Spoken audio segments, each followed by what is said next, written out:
Building Healthy Organizations podcast. We understand how the human brain works and how that impacts behavior in the workplace.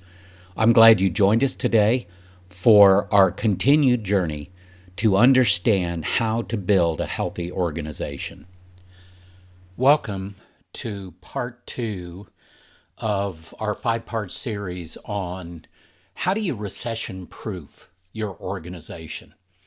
And I'll start by talking a little bit about what we talked about in part 1, which is there's no way to truly, completely recession-proof your organization where there's absolutely no impact.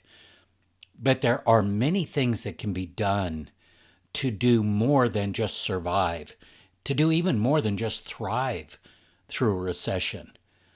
You can actually impact many things in your organization that will carry you through an economic downturn where you will come out on the other end even better than you went into that time period. And that's what I want to focus on in part 2. But where do we start? How do we figure out which areas that we should focus on? How do we gain insight and understanding, bring clarity and focus to those things that will have the greatest impact? So it really comes down to, we start with assessing. Last time we talked about generally what are things you can do, and we focused in on people, things you can control on the people side of your organization. Well, let's dive deeper and talk about how do we assess that? How do we know where we are? What does current reality look like? Well, let me break it down into a variety of different parts. And when I say assess, I mean there are a variety of ways to do assessments. We'll talk about what that looks like in a little bit, but what are the primary things you can assess right now, especially with the people side of your organization?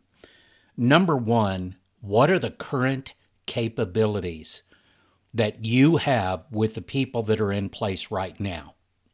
The different skill sets, the different experiences, the different expertise that people have, that you have in your organization right now. That's a great place to start.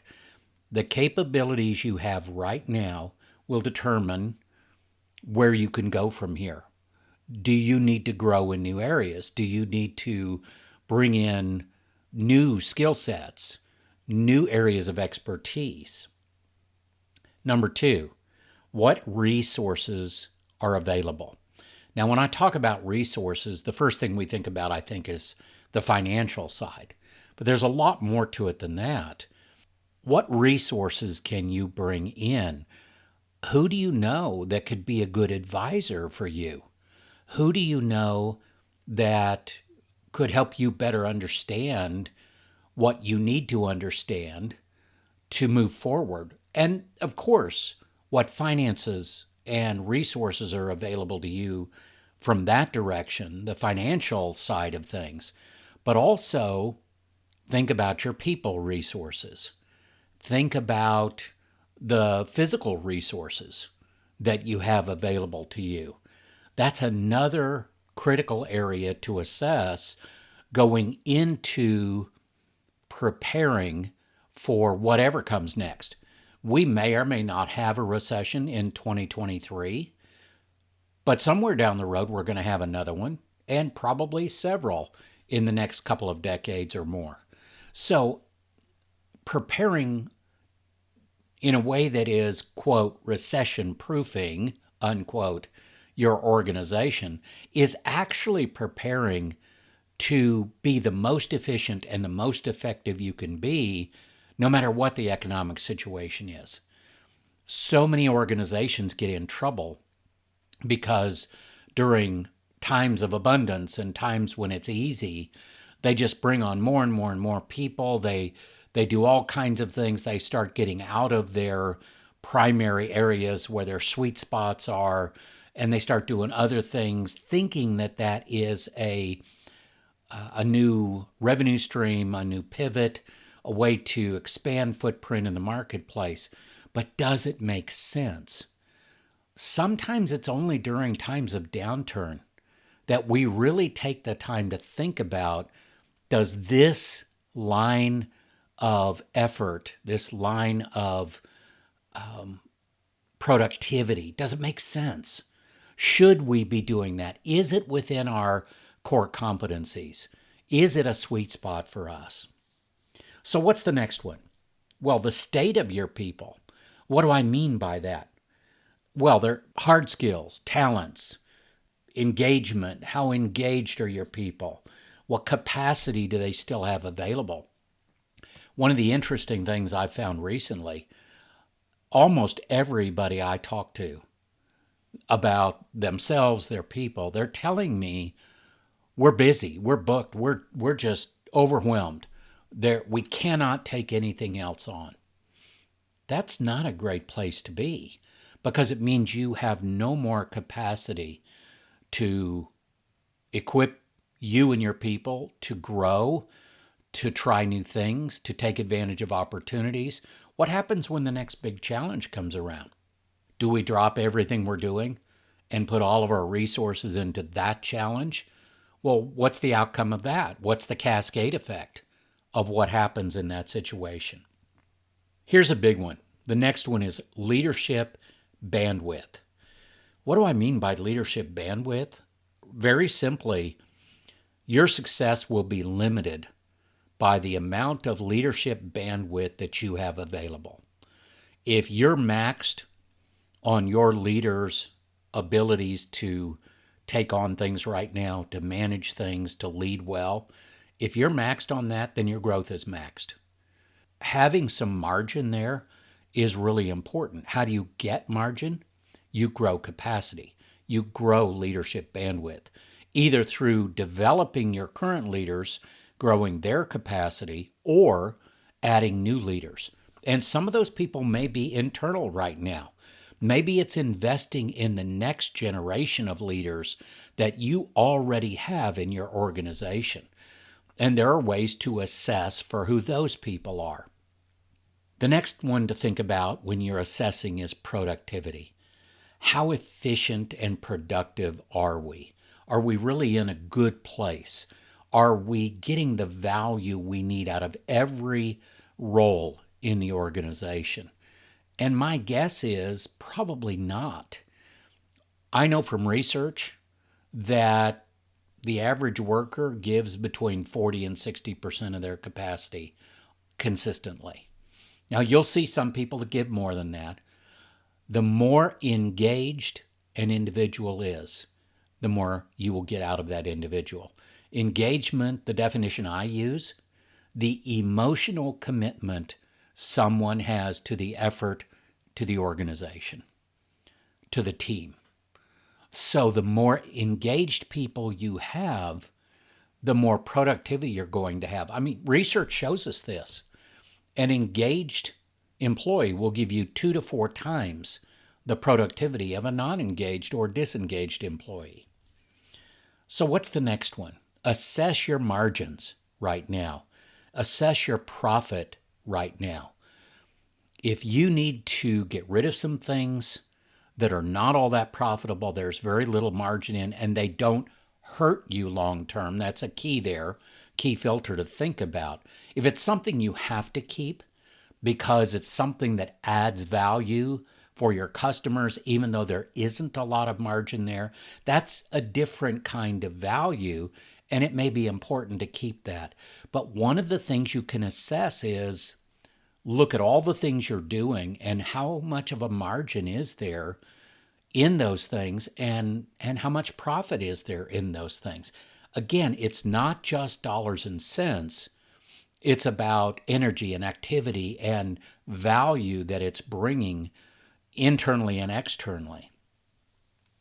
And an easy one to look at is revenue generation or sales. Are you getting the sales that you need? Are you getting the revenue generating effort that you need to continue to be viable throughout a downturn, or in this case, a potential recession? Another thing that I would ask you to assess: pivot points. What do I mean by that? New directions that you could go immediately. For instance, I recently came up with a pivot point for us. Many of our clients want someone that they can come to month to month to month with the different people challenges or opportunities that they're facing. And we have created a, quote, one service model that basically says we're going to partner with you to help you and assist you and help you manage those people challenges and people opportunities that come along. There are different pivot points that we all have. Do you know what they are? And use the time-bound immediacy as a filter here. If it's not something you can put into play very quickly, then I would not necessarily add it into this category as a potential pivot point. If it's going to cost you a lot of money to go that direction, if the ramp up time is going to be more than a month or two, those are things that are not immediately accessible to you. But there's probably some areas that, with a little innovation, a little thought around them, might be able to turn into new revenue streams or replace revenue streams that you might lose.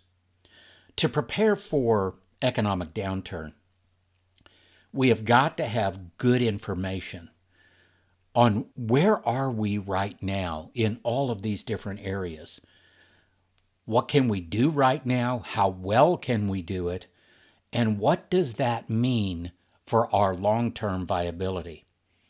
As our world becomes more complex and the pace of change just seems to continue to increase, gaining relevant insight into where you are and where your organization is right now becomes a top priority.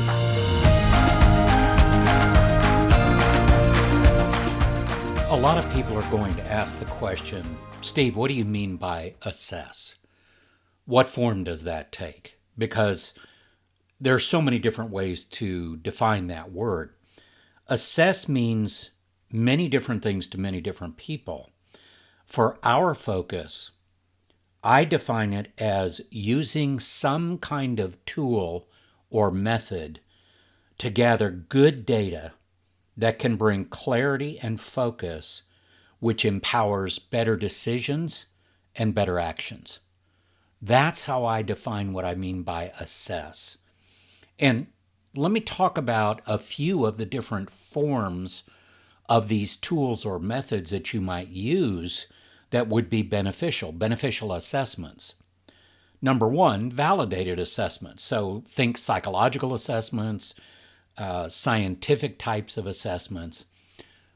Those are focused on the people side. It could be leadership 360s, could be team vital signs assessments, organizational vital signs assessments, and vital signs is an assessment that we use that we like very, very much, that gives truly actionable data.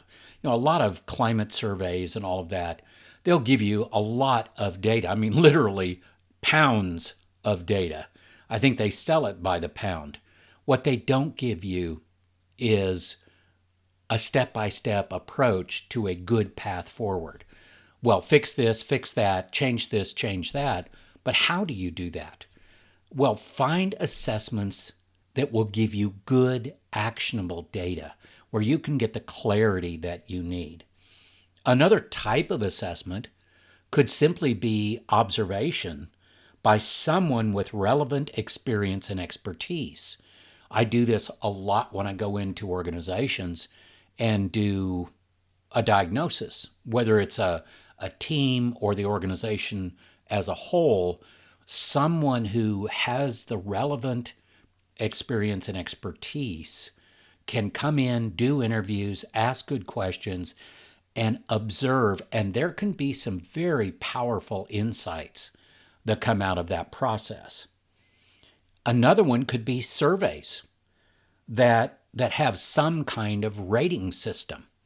I've recently created a free assessment / survey that people can take to identify where are the people challenges and the people opportunities we have as an organization, or I have as a leader of my team. There are good measures out there to figure out where are the priority areas. Another assessment would simply be a deep dive into your current data. I work very closely and have for several years serving a data solutions group, and they're very, very good at what they do.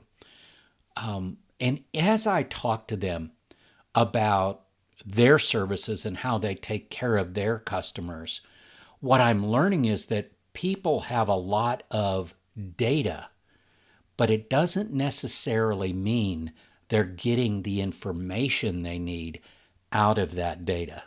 If your data is not giving you the right information that you need, timely, good insights that you can make good decisions on, that needs to change.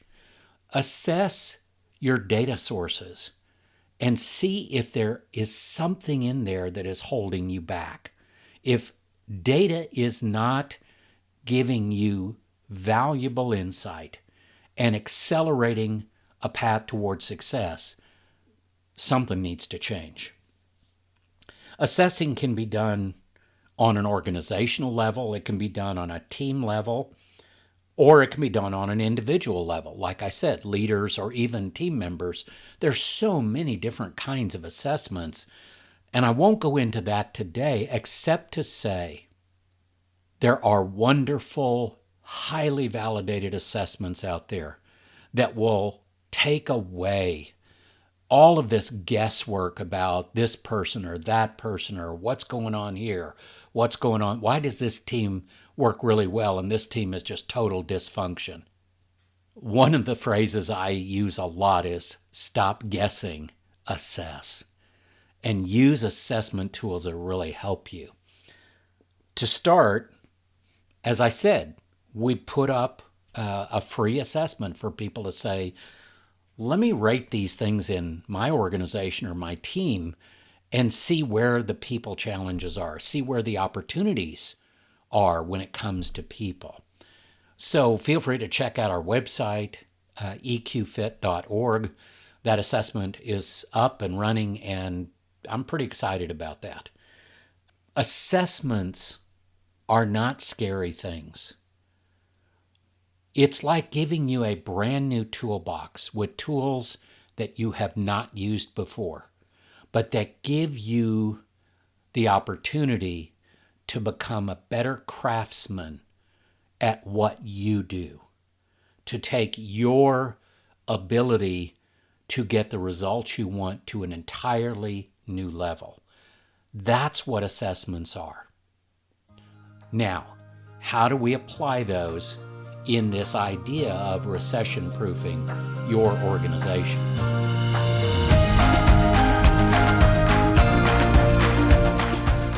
So let's go back to our focus on the opportunities that are available right now, things you can do right now, no matter what comes in the future, to prepare yourself and your people to be as successful as possible and to even thrive and enjoy a downturn time. I know that sounds counterintuitive, but if you've got the right things going on, it's amazing what can be accomplished. People will have the biggest influence on results and success. There's no question about that. Your people are your most impactful resource that you have to not just survive, but to thrive during downturns. So how can we assess the people side of our organizations to get the clarity that we need to create the best path forward?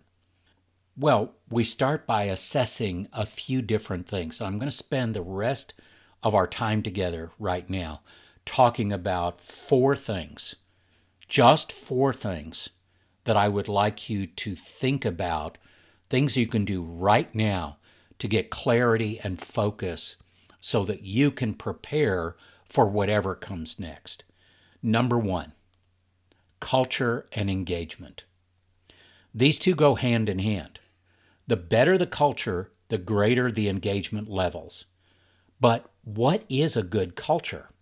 It's one that unlocks ideas, innovation, open and honest conversations, shared purpose, shared values, great collaboration, accountability practices, personal ownership where people own their responsibilities, and excellence in customer service, both internal customers and external customers. Culture and engagement is a key thing to assess right now because that's something you can impact right now. What's the next one? Number two, skills and experience inventory. Knowing what skills and experience you have in your people is critically important. Just as important, what may be missing. You can have an excellent culture and high engagement levels, but if people do not have the skills that they need, you'll get what we call enthusiastic incompetence. People wanting to do the right thing, but not equipped to be successful. And that can be demoralizing for people. We have to think about that. So there is the second area of skills and experience that we need to figure out. What do we have? How good is it? And what is missing or what needs to be improved upon? Number three, the third area I want you to look at in these four, leadership. And I'm sure that's not a surprise. Are leaders equipped to lead? Do they have enough margin to provide the leadership bandwidth that is necessary when things get more difficult?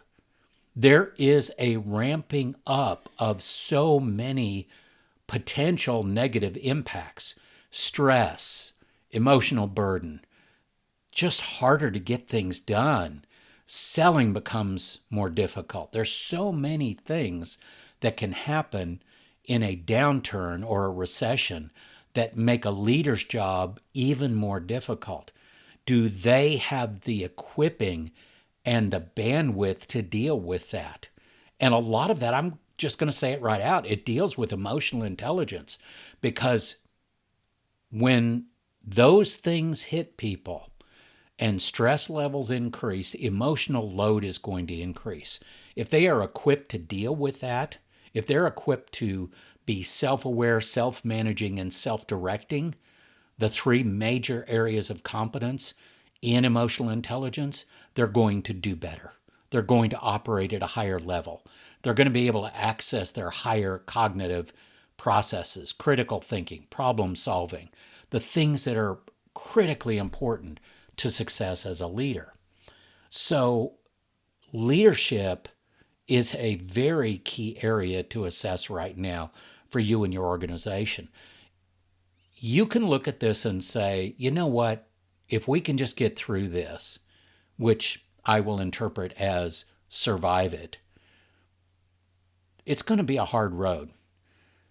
You're either growing or you're going backwards. There's really no middle ground. There's no sitting on the fence. Are you proactively growing your people or are you losing ground? How are leadership efforts impacting culture and engagement? That's an important asset that leaders should be bringing and enhancing. All of these questions are important to getting the results that you want. Leadership is important all the time. During a recession, it is absolutely critical. Having good leadership is critical to thriving during a downturn or a recession. And number four, and it's not number four because it's less important. It's actually just as important or more important than any of these others. Vitality, and I'll describe that in a minute, and climate. Vitality is the energy that an individual, a team, or an organization has to put toward the effort. The best way to describe this is to talk about what I call the energy exchange. When you wake up in the morning, you have 100% of your energy to spend that day. Then something happens.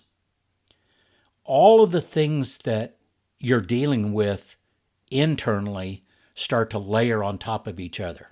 When you first wake up, everything is kind of nice and easy, but then you start to think about all of these things you have to deal with, and they start layering on top of each other.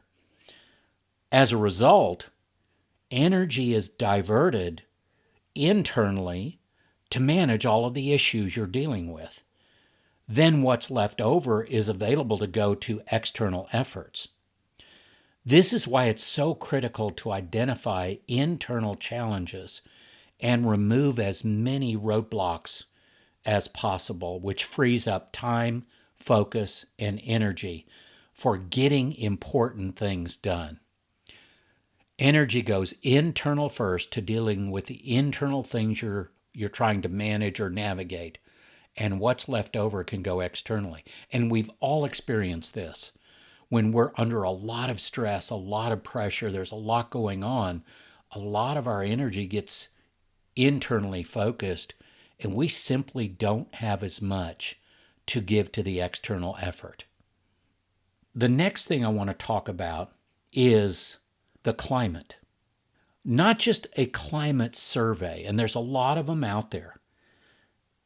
Climate surveys will give you information, but is it information that you can put into action? We use a climate survey for really teams and organizations both that has the most actionable data I've ever seen in any climate survey. I get very frustrated when somebody hands me their climate survey that's probably a binder 4 inches thick and says, "What do you make of this?" And I want to be very direct with people and say, "You paid a lot of money for this. I hope you get something out of it." And I'm not knocking those organizations. They're providing some good information in there.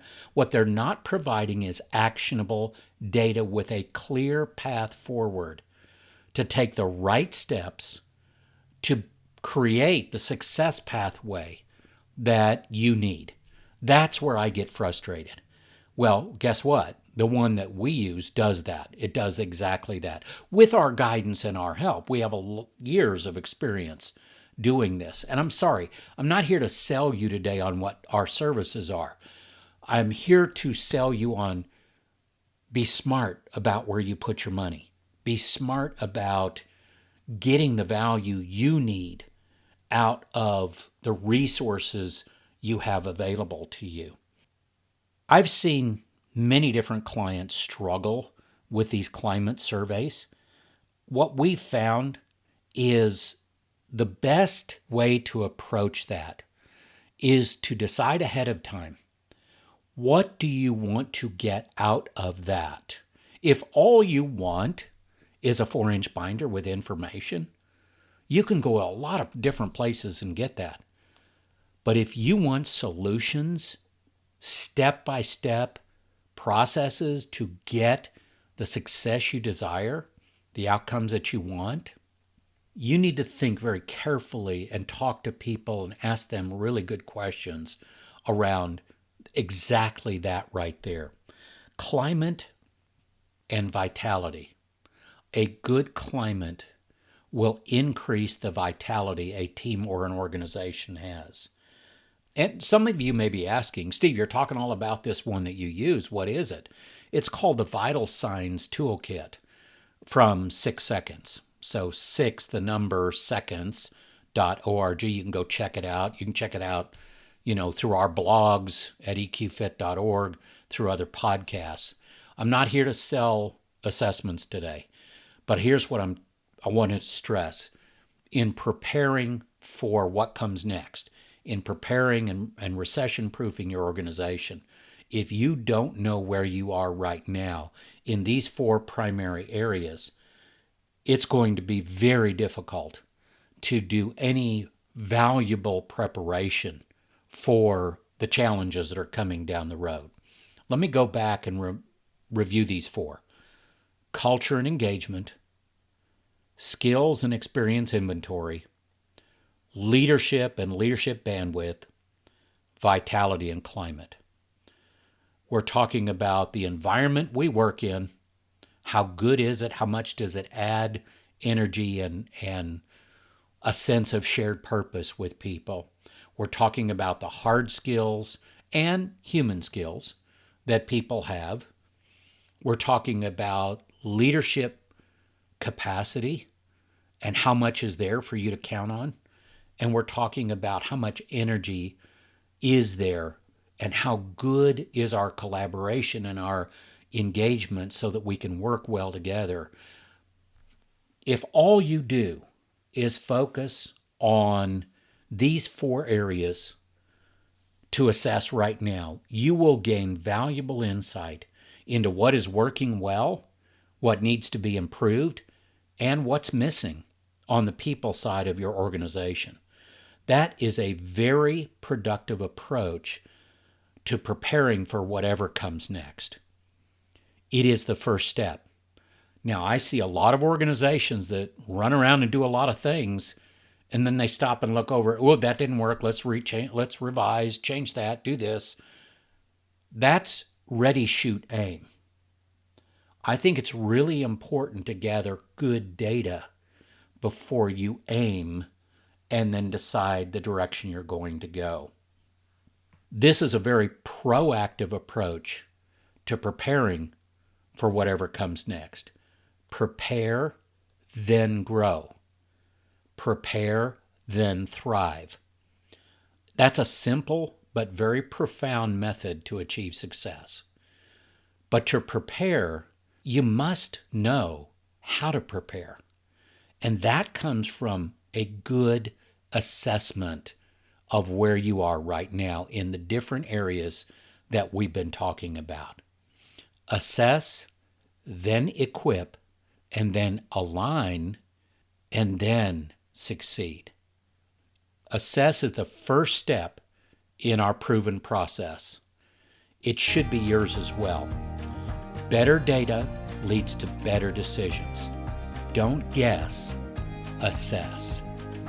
Thank you for listening to this week's episode of Building Healthy Organizations by EQ Fit. We do understand how the human brain works and how that impacts behavior and performance in the workplace. We also love hearing your suggestions and ideas. If you have a topic you'd like us to cover, please send us an email at info@gscfit.com. For more information and inspiration, check us out on YouTube, Facebook, LinkedIn, and of course our website, eqfit.org.